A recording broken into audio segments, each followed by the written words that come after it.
Assalamualaikum warahmatullahi wabarakatuh. Selamat pagi, salam sejahtera untuk kita semua. Apa kabar para sahabat YouTube dimanapun Anda berada? Semoga semuanya baik-baik saja, sehat walafiat, tak kurang satu apapun, lancar rezekinya, amin ya robbal alamin. Kembali lagi dengan channel YouTube Sawit dan Satu. Info harga TBS sawit, harga minyak sawit, juga info sawit lainnya. Pertama, untuk harga minyak sawit di KPBN terupdate Rp11.390 per kilogram.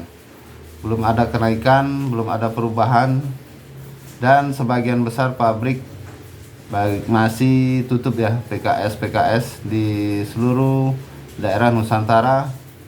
Mungkin hari ini ada sebagian yang baru buka pabrik. Kita harapkan segera lancar lagi proses penerimaan TBS sawit di berbagai daerah. Kemudian untuk info sawit lainnya, cara mengelola brondolan sawit untuk mengatasi losis. Info sawit Jakarta. Brondolan adalah satuan produksi terkecil di perkebunan kelapa sawit. Namun kalau hal ini terabaikan, maka akan memberikan kerugian bagi perusahaan perkebunan kelapa sawit yang tidak kecil. Setiap pelaksanaan panen pasti akan menghasilkan brondolan, karena brondolan ini adalah merupakan satu-satunya kriteria dalam menentukan tandan buah segar atau TBS sawit matang, panen, dan boleh dipotong. Yaitu TBS masa adalah TBS yang telah membrondol secara alami 1-2 butir per kilogram TBS. Kalau brondolan yang dihasilkan sedikit, maka sudah dipastikan adanya potong buah mentah atau brondolan tertinggal di kebun. Dengan lokasi brondolan tinggal di kebun, yaitu pertama, brondolan di piringan, kedua, brondolan di ketiak pelepah, kemudian 3, brondolan di gawangan mati, 4, brondolan di pasar pikul, 5, brondolan di tumpukan pelepah, 6, brondolan di parit, 7, brondolan di TPH, 8, brondolan di jalan, 9, brondolan di bak truk atau traktor, 10, brondolan di loading rem kebun, 11, brondolan di dapur karyawan. Untuk mengurangi adanya losis brondolan ini, maka perlu dilakukan pengawasan yang ketat terhadap brondolan yang tertinggal di tempat-tempat tersebut dengan melakukan pemeriksaan ancak setiap hari oleh asisten, askep, dan manajer terhadap hasil pemeriksaan ancak mandor, sekaligus memeriksa hasil kerja pemanen 5 orang wajib setiap hari. Agar pemeriksaan ini bisa memaksa pemanen untuk mengutip brondolan, maka dibuat aturan denda brondolan Rp200 per butir, sehingga pemanen akan dipaksa melakukan kutip brondolan agar penghasilannya tidak terkena denda.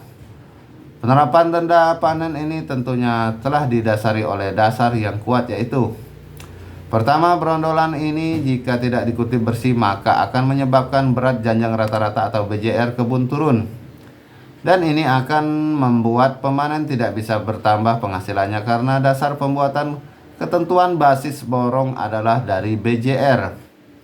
Sehingga kalau brondolan terkutip seluruhnya, maka BJR akan naik, tidak akan turun. Tetapi kalau tidak dikutip, maka pasti brondolan tinggal di piringan, gawangan, pasar pikul, dan jalan angkutan ke pabrik kelapa sawit atau PKS.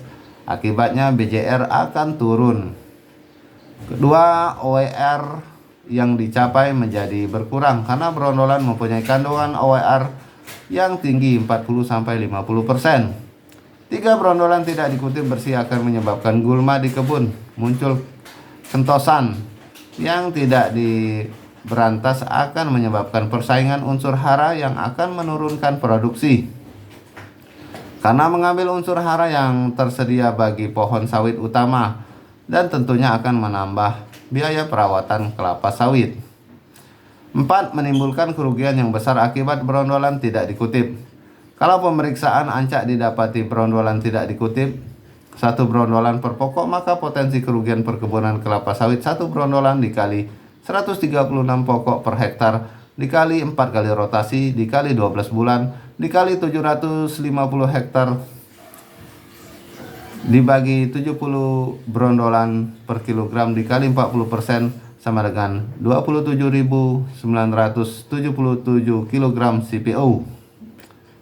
Kerugian yang terjadi jika satu butir brondolan tidak dikutip saat panen selama 1 tahun pada luas updeling 750 hektar, maka kerugiannya adalah 27.977 kg CPO dikali 8.000, waktu CPO 8.000 ya, per kilogram sama dengan 211 juta rupiah.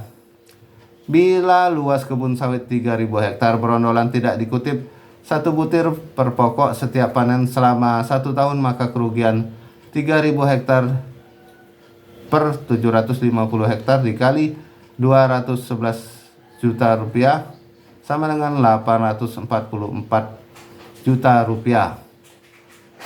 Dengan telah mengerti dan mengetahui hal-hal yang paling bernilai di kebun sawit, maka sebagai pengelola kebun akan selalu memperhatikan hal tersebut di atas, supaya tidak terjadi losis yang banyak. Hasilnya potensi kerugian yang dialami perusahaan dapat ditekan menjadi zero losis. Dengan cara ini harapannya akan meningkatkan kesejahteraan perusahaan dan tentu saja turun meningkatkan kesejahteraan karyawannya dan menambah pemasukan negara dari devisa dan pajak. Baik sahabat YouTube dimanapun Anda berada, kemudian untuk info harga TBS sawit belum ada peningkatan karena pabrik masih tutup. Di daerah Merangin Jambi harga di PKS Rp1.900 per kilogram. Bagaimana dengan di daerah teman-teman sekalian? Silakan teman-teman tulis di kolom komentar berapa harga sawit di daerah masing-masing. Mungkin ini saja dulu video dari Sawit dan Satu mengenai harga TBS sawit, harga minyak sawit, juga info sawit lainnya. Mohon maaf jika ada salah kata atau salah ucap. Saya akhiri, wabillahi taufik wal hidayah. Wassalamualaikum warahmatullahi wabarakatuh.